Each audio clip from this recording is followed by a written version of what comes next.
देवपुर गांव में एक रहस्यमयी मौत हुई। शव का सारा खून सूख चुका था।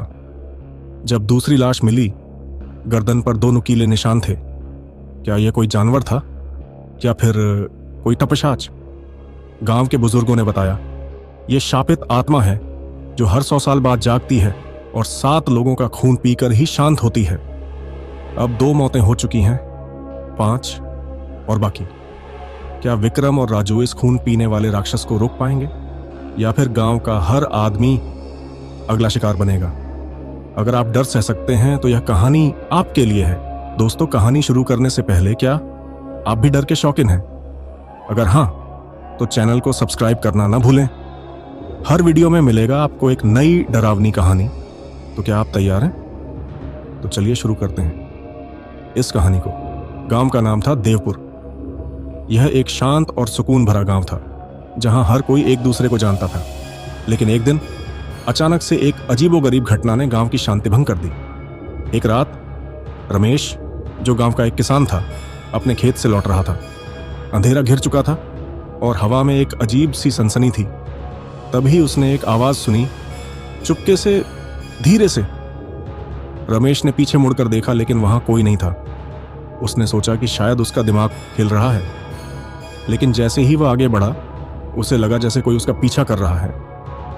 अचानक एक ठंडी सांस उसके गर्दन पर महसूस हुई। वह चिल्लाने ही वाला था कि तभी एक काले रंग की परछाई ने उसे जकड़ लिया। अगले ही पल रमेश का शरीर बेजान होकर जमीन पर गिर पड़ा। सुबह जब गांव वालों ने उसे मृत पाया तो सभी हैरान रह गए। डॉक्टर ने कहा कि उसके शरीर से सारा खून सूख चुका था, मानो किसी ने उसे चूस लिया हो। रमेश की मौत के बाद गांव में अफवाहें फैलने लगीं। कुछ लोग कहते थे कि यह कोई राक्षस है जो खून पीता है। कुछ का मानना था कि यह कोई पिशाच, वैम्पायर है जो रात में शिकार करता है। गांव के सरपंच भोलानाथ ने सभी को शांत रहने की सलाह दी, लेकिन डर इतना बढ़ चुका था कि लोग रात के समय घरों से बाहर नहीं निकलते थे। फिर एक और घटना हुई। गीता, जो गांव की एक युवती थी, वह भी रात में गायब हो गई। उसका शव अगले दिन जंगल के किनारे मिला। उसकी गर्दन पर 2 गहरे निशान थे और उसका खून भी गायब था। अब गांव वाले समझ गए कि यह कोई साधारण हत्या नहीं है, यह कुछ अलौकिक था। गांव के बुजुर्ग बाबा शिवदयाल ने बताया कि सैकड़ों साल पहले इसी गांव में एक शक्तिशाली तांत्रिक रहता था जिसने अमर होने के लिए काला जादू किया था। लेकिन उसकी मृत्यु के बाद उसकी आत्मा शापित हो गई और वह एक खून चूसने वाली राक्षसी में बदल गया। वह हर 100 साल बाद जागता है, बाबा ने डरावनी आवाज में कहा। और जब तक वह 7 निर्दोष लोगों का खून नहीं पी लेता, तब तक शांत नहीं होता। गांव वालों की सांसें तेज हो गईं। अब तक 2 लोग मारे जा चुके थे। अगर पिशाच को रोका नहीं गया तो 5 और लोगों की जान जाएगी। अगली रात विक्रम, जो गांव का एक नौजवान और बहादुर लड़का था, उसने पिशाच को पकड़ने की ठानी। उसने अपने दोस्त राजू के साथ मिलकर एक योजना बनाई। वे जानते थे कि पिशाच अंधेरे में शिकार करता है, इसलिए उन्होंने गांव के बीचों बीच एक जाल बिछाया। विक्रम ने अपनी कलाई को काटकर खून की कुछ बूंदें जमीन पर गिराईं ताकि पिशाच को लालच आए। और फिर वह आया। एक लंबी काली छाया धीरे धीरे उनकी ओर बढ़ी। उसकी आंखें लाल थीं और उसके नुकीले दांत चमक रहे थे। विक्रम और राजू ने डटकर सामना किया। उन्होंने पिशाच पर लहसुन और पवित्र जल फेंका, जिससे वह जलने लगा। लेकिन पिशाच बहुत ताकतवर था। उसने राजू को पकड़ लिया और उसकी गर्दन पर डंक मारने ही वाला था कि तभी राजू की गर्दन पर पिशाच के नुकीले दांत सिर्फ 1 इंच दूर थे कि तभी विक्रम ने जोर से अपनी तलवार से पिशाच पर वार किया। छी छी छी छी! पिशाच चीखता हुआ पीछे हटा। विक्रम ने देखा कि उसके वार से पिशाच का हाथ कटकर जमीन पर गिर गया था, लेकिन उसमें से खून की एक बूंद भी नहीं निकली। बस काला धुआं उठ रहा था। भागो राजू! विक्रम चिल्लाया।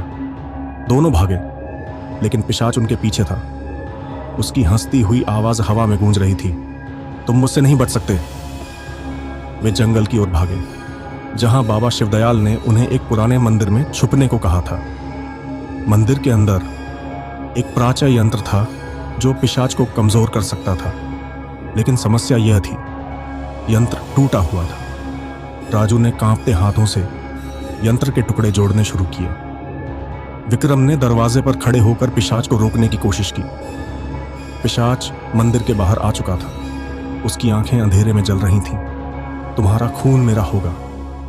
विक्रम ने अपनी जेब से लहसुन की माला निकाली और उसे पिशाच की ओर फेंका। पिशाच जलने लगा, लेकिन फिर भी वह आगे बढ़ता रहा। तभी हुआ, एक जोरदार चमक के साथ यंत्र सक्रिय हो गया। राजू ने इसे ठीक कर दिया था। यंत्र से निकली रोशनी ने पिशाच को जकड़ लिया। वह चीखता हुआ पीछे हटा। उसका शरीर धीरे धीरे जलने लगा। नहीं, यह असंभव है। पिशाच ने अपनी बची हुई ताकत से विक्रम पर हमला किया। दोनों की मुठभेड़ हुई। विक्रम ने लकड़ी का एक नुकीला टुकड़ा उठाया और पिशाच के दिल में घोंप दिया। पिशाच का शरीर फटने लगा। काले धुएं में बदलकर वह हवा में विलीन हो गया। गांव फिर से सुरक्षित था। सुबह होते ही गांव वाले इकट्ठा हुए। बाबा शिवदयाल ने बताया कि पिशाच का अंत हो चुका है, लेकिन उसका श्राप अभी भी जिंदा है। अगर कोई फिर से काले जादू की ओर मुड़ेगा तो पिशाच वापस आ सकता है। विक्रम और राजू को गांव वालों ने हीरो की तरह सम्मानित किया, लेकिन वे जानते थे अंधेरे में हमेशा कोई ना कोई रहस्य छुपा होता है। अंतिम शब्द। उस रात के बाद देवपुर गांव में फिर कभी कोई रहस्यमयी मौत नहीं हुई, लेकिन कहानियां कहती हैं कि कभी कभी रात के समय जंगल की ओर से एक हल्की सी चीख सुनाई देती है।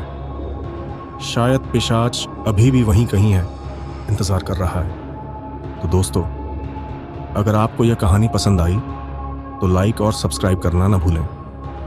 धन्यवाद दोस्तों, इस दिलचस्प यात्रा में हमारे साथ बने रहने के लिए। अगली बार फिर मिलेंगे एक नई खौफनाक कहानी के साथ।